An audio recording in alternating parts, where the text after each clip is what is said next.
This video is sponsored by Game Toppers. Turn your own kitchen or dining room table into a premium portable game solution at a fraction of the cost. Hey everybody, welcome to Drive Thru Review 753. Today we're going to talk about Blood on the Clocktower from the Pandemonium Institute. This is a werewolf style game, or a resistance style game, or a One Night Ultimate werewolf style game. So if you played any of these kind of social deduction games where there's kind of like one team and another team, so in werewolf it's the villagers and the werewolves, and this is kind of like the townsfolk, and there can be some outsiders, and there's also the demon and their minions. But there's also like different modules that you can use, like different groups of characters with different roles. So each player will kind of be able to be given or deduce certain kinds of information based on the role that they have. Now this particular game, it is run by a moderator like the original werewolf was. A lot of the newer games with this, you don't really have a moderator. You've got kind of the game system taking care of it, or an app kind of managing or moderating all the roles and things like that. And this, you can obviously see, is a very beefy production, a very interesting production in a lot of ways, a very cool production in a lot of ways. So let me break down how it works. I'll go down to the table, show you kind of the product of it here, explain a little bit of the rules. It's pretty simple and straightforward until you start spicing in all those different roles, which I won't cover, all of them, because I think there's like 100 or something in this box. And then I'll come back and give you my thoughts. Okay, so what you're looking at here is the box for the game, obviously, but this is actually a component of the game. So if we take a look here, one thing you can notice is it's kind of like a big giant tome, a big book. So you can lift the lid off here, flip it over, and it's probably hard to tell on the camera, but this is a felt inside like so. So you're gonna take and put it like this, okay? Now, this is a review copy, of course. They did send me, I think, kind of like the Kickstarter extra one. So I think what you're gonna see here is pretty much what the retail one is that goes on the the Pandemonium Institute website, but there's probably a few extras. You probably won't even notice that here. So you can see it comes with these different modules, and these different boxes here, and inside of these boxes are different tokens, and these represent different roles and reminders and so on. So for example, here is the imp token. Now it looks like a normal cardboard token, except it's felt on the back side, so that if you're going to throw it into this box here, oops, like so, it's not going to fall down or anything, right? So it's just going to stay there because it's felt on felt. So this is a very interesting kind of piece there. I think I wigged the light out on there. So there's all the different roles and stuff come in these different boxes like this, and they've got different boxes for different things, and you've got kind of extra stuff that goes in here. I put some of the extra Kickstarter roles. There was a whole mess of those that were Kickstarter exclusives, which honestly there's a ton of roles already, so I don't really know that I would even get to the Kickstarter exclusive roles, probably. But these are also kind of staggered. So this first one here, this Trouble Brewing, is kind of like your first sort of module that you should be used or suggested to be used. And then you can move on to, I think, yeah, Bad Moon Rising is kind of like the next one, and there's a whole bunch of different tokens and stuff in there. But it all fits nicely into the box and packs away good. You've got some different bags and things for pulling tokens out of and different things like that. And some of these, I've never made use of these. There might be specific rules, specific roles that you pull certain things out of the bags from.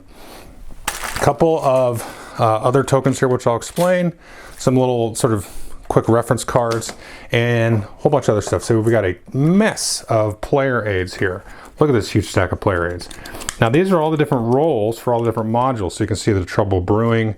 There's a bunch of those, right? And then there's Bad Moon Rising and Sects and Violets and stuff like that. And then you've got some generic player aids here. So these come in the box, and these are what you're going to be handing out to the players, because one thing to know about this particular game is you will not know what roles are in play, but you will be able to have this reference here to know what roles could be in play. Okay, so that is a little bit of a barrier to entry, but I'll talk more about that in a minute.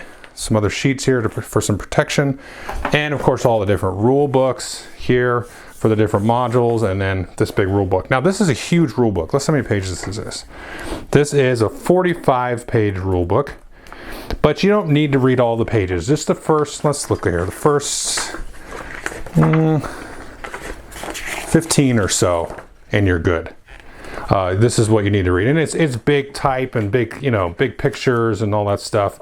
Well, it's not big type, but it's big pages. So It's not a lot. Like, this actually intimidated me when I opened it up. I'm like, oh my gosh, there's a 40-page rule book for this social deduction game, plus these other books here. And I'll show you what's in these other books. I'll show you the Trouble Brewing one. And all this is, just quickly look at it, it's just some more like in-depth discussion and examples of how to run and play the different roles. So here's a bunch of rules for the monk and the undertaker. And this is mostly for the moderator, right?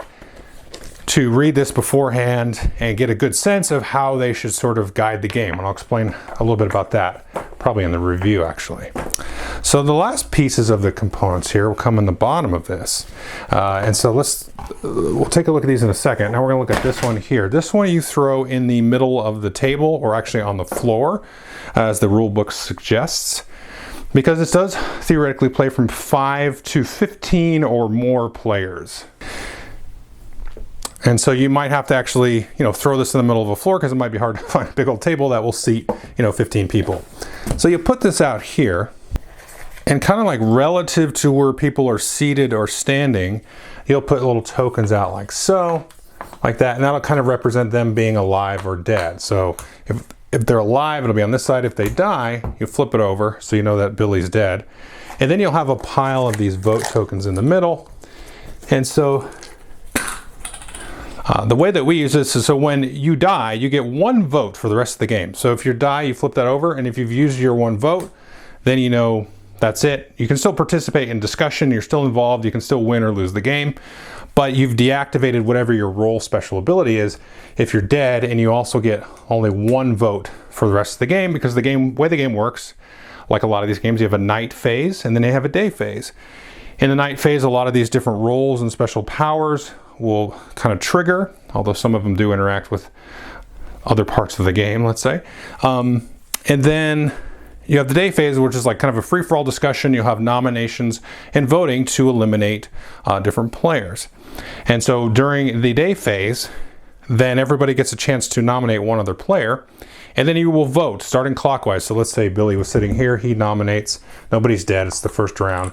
He nominates Francesca, so he's obviously voting to eliminate Francesca. And then we go around the table, or around the room, and then everybody gets a chance to vote whether they want to eliminate that person or not.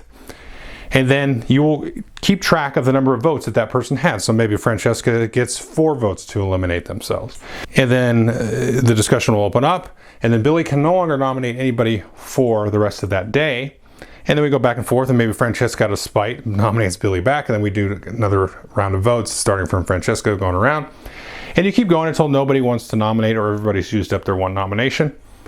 Whoever gets the most votes to get eliminated is the one that gets eliminated. So there's a little bit of an interplay and dynamics based around how the voting and the nominating actually works. You don't just have like 1 vote. And then if somebody actually gets eliminated, which may not happen, if there's a tie for the most votes, nobody gets eliminated. Then you go back into the night phase, do your night stuff, go back into the day phase, and then have another round of voting. Again, once you are eliminated, your powers are shut off for your particular role, and you can no longer nominate at all, ever, and you only get the chance to vote once for the rest of the game, and then that will be your 1 vote. And then from them you can just kind of discuss and influence the rest of the day phase. And so you basically keep playing until there are either 2 players left. In that case, then the demon wins, and in this particular set, the demon is the imp.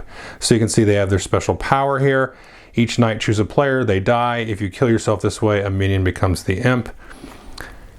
So that's another little nuance there, which we'll talk about. And so if you eliminate the imp, the demon in this case, then the townsfolk win, the good guys win. If there's 2 players left, then the demon teams win. And there could be other players involved with the demon side, and they're called the imps, and there are different roles. The imps can have different roles. So here's the spy. So it says, if you can read that, each night you see the grimoire, you might register as good and as a townsfolk or outsider, even if dead. So what happens there is there'll be different minions in play, different numbers of minions in play based on the number of players, and they will also have special powers. And we'll look at one of the townsfolk special powers. So this could be a special power this townsfolk has. And this says, you start knowing that 1 or 2 players is a particular minion, okay? So the way that that works is you start the game off knowing 1 or 2 players is a bad guy, basically. And I just want to use this one as an example. This could be a grounds for the moderator to kind of manipulate the game a little bit. And I'll talk a little bit more about that in the review. So what the moderator is going to do, let's move this off to the side now, is you've got this really cool fancy thing. You don't really have to use this guy here. So we'll go like this. You can make kind of a podium or a lectern with this sort of piece there, right? So we build that up. And then you have here these clips, these 3 clips. Okay, so what I'm going to do is actually clip together this sucker here, like so. So you can actually make like an open tome out of it. And you just go here like this. Let's do that. And then we'll just cut to the edit here. Okay, so I got this all clipped up here, so I can pick this up kind of as one piece. I will put it over here on the lectern, scoot this sucker over here carefully. And so this is going to mess with the lighting, but you can see here, you now have this thing, and you can start to put these tokens on here like this. You know, I'm just going to put some randomly, so you can kind of remind yourself, you know, what the seating order is of all these things. If somebody gets eliminated, they have these little tokens here, so you can kind of mark them as dead. There's other like little, you know, just generic reminder tokens and stuff like that that will interact with some of the different special abilities, or maybe like this person's poisoned, and you can just use kind of a little generic token like that to mark them as such. And so of course this remains hidden from the players, but remember we talked about the spy, right?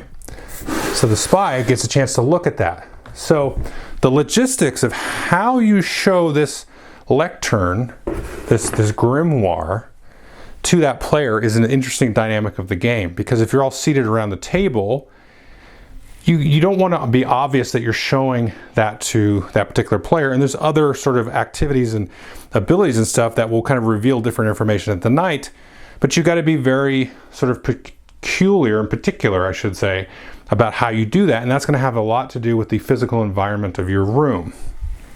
So one thing that you can do here, just to kind of give you a sense of how the game might go, everybody's going to have one of these player aids, right? There's plenty of these for everybody.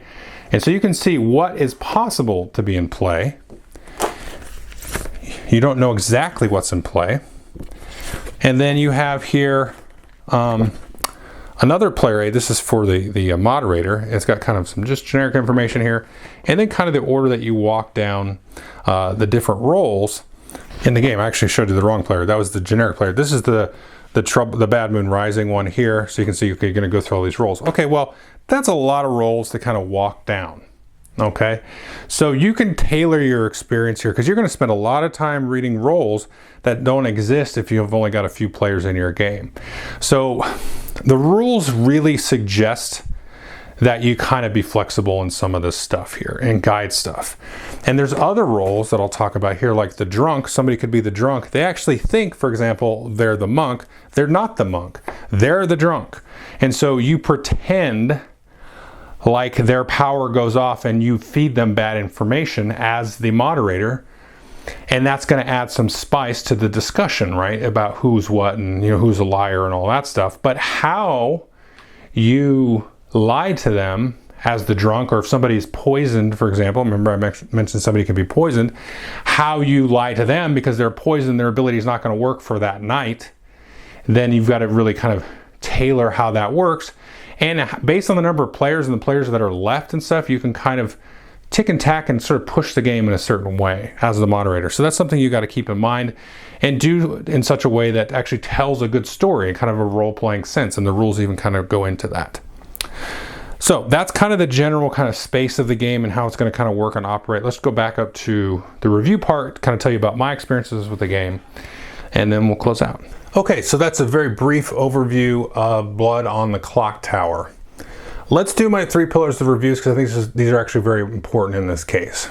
So first let's talk playtime, kind of get that out of the way. I don't know that the box even mentions a playtime on there. I'm not going to look, actually, because I still have the book built.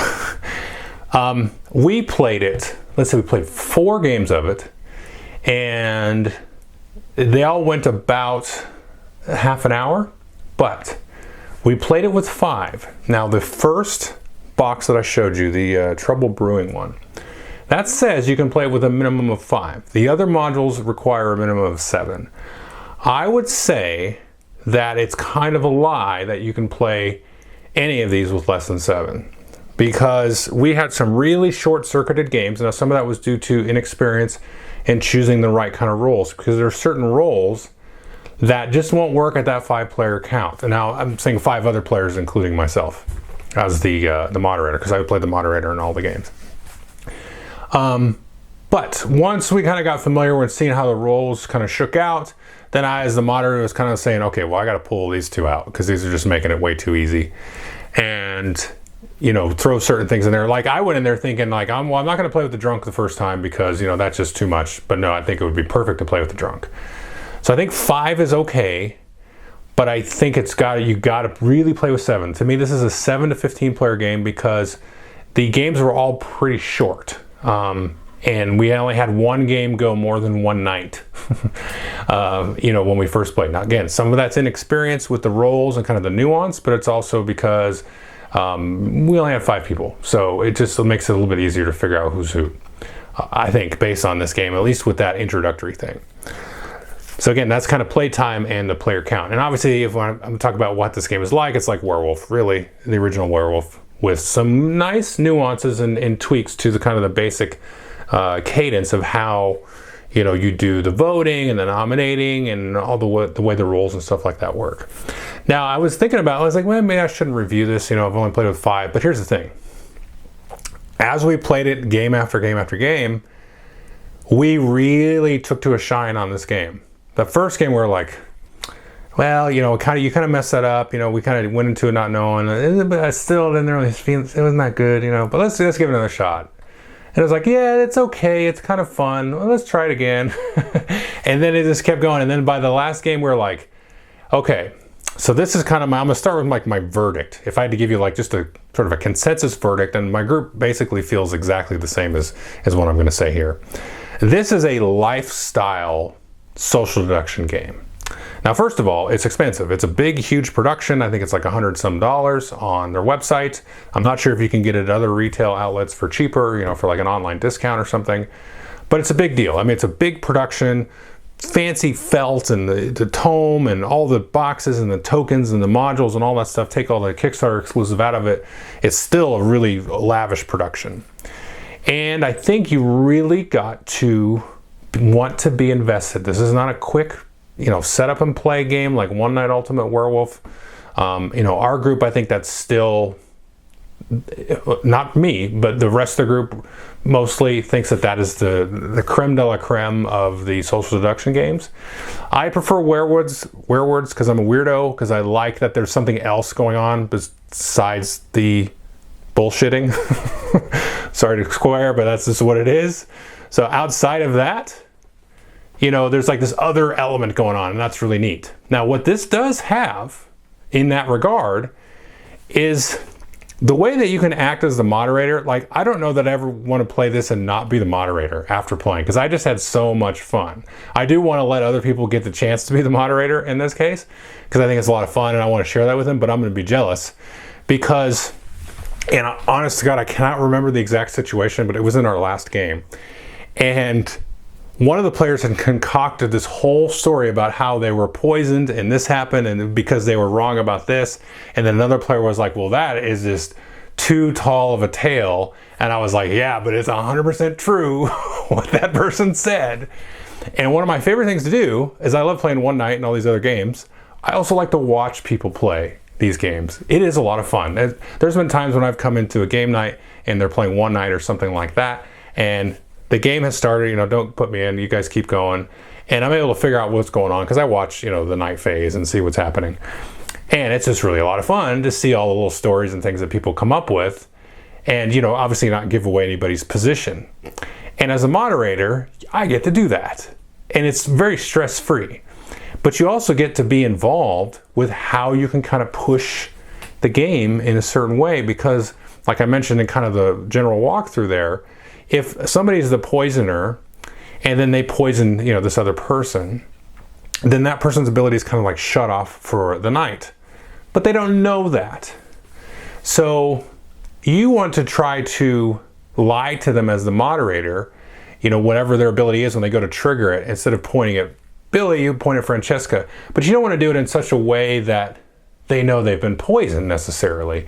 Now, you may not have a choice, but you really got to kind of think on your feet as the moderator to, again, as the rule book suggests, create a fun story kind of environment. Think of yourself as a game master, as a dungeon master in this case. And so that's an interesting experience, that part of it. And the other part of it is, it says to be very flexible with how you deal with the game. Because in this particular case, we were sitting at a kind of a decent sized table. And it's some of the logistics of how you show the spy, the grimoire, without showing everybody that there's a spy is tricky. So you kind of have to go through the motions on a lot of the abilities. But I don't want to go through the motions, especially playing with 5, like on all of those abilities. That's just going to take a lot of time. And so what we did is we kind of threw in a couple. I'm like, okay, these couple of minions could be in play. These other ones could be in play. And then I also was able to do it. I'm just going to randomly choose roles and try to like reorder them, because there's kind of a certain order you have to do the roles in.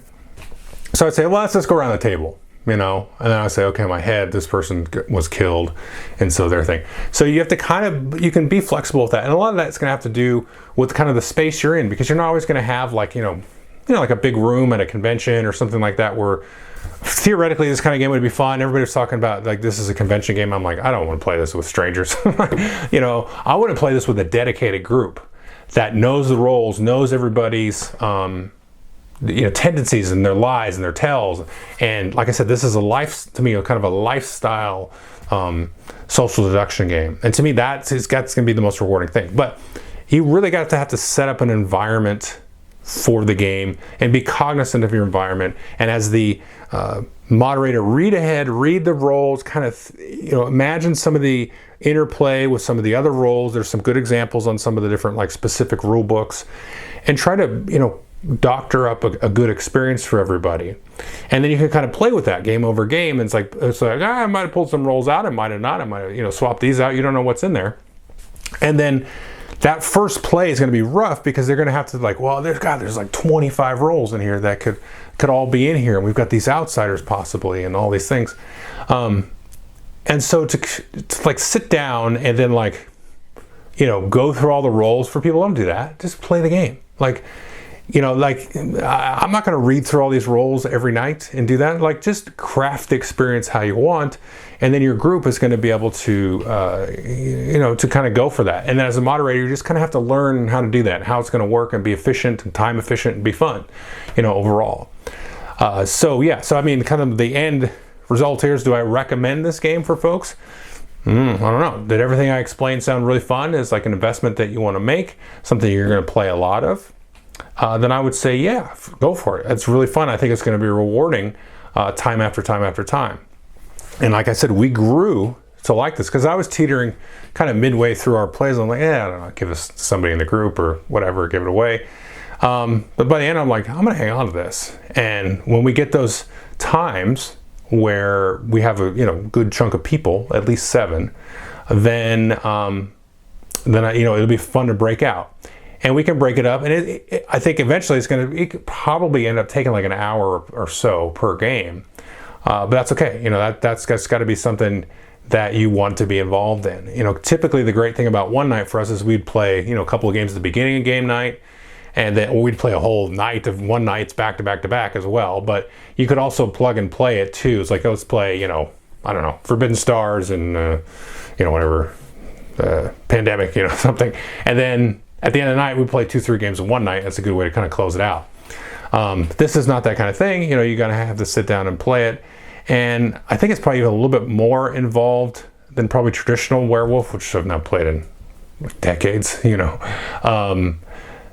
but I think it's worth it. I like all the production stuff, and I'm really excited to kind of look forward to kind of breaking the system apart, like pulling rolls out of some of the other boxes and stuff and mixing them, and like, who cares? Like, you can really have fun with it, and it's really kind of a tool, again, like the rulebooks say, for crafting that experience. I mean, there's blank ones in there for putting your own rolls on and stuff. So I think this could be a really, really fun sort of tool set for this kind of game. and kind of building kind of an experience around it as well. I don't know that I'd ever really get the chance to take it that far, but the possibility's there, and it's a good system for it. It keeps everybody involved, even if you get eliminated, you know, throughout into the following days and nights and everything. So in that regard, in the spirit of that, I recommend the game highly. But again, only if you're really going to be able to have that time to invest and kind of treat it as a lifestyle game. So anyway, that's Blood on the Clocktower. There you go. Thanks.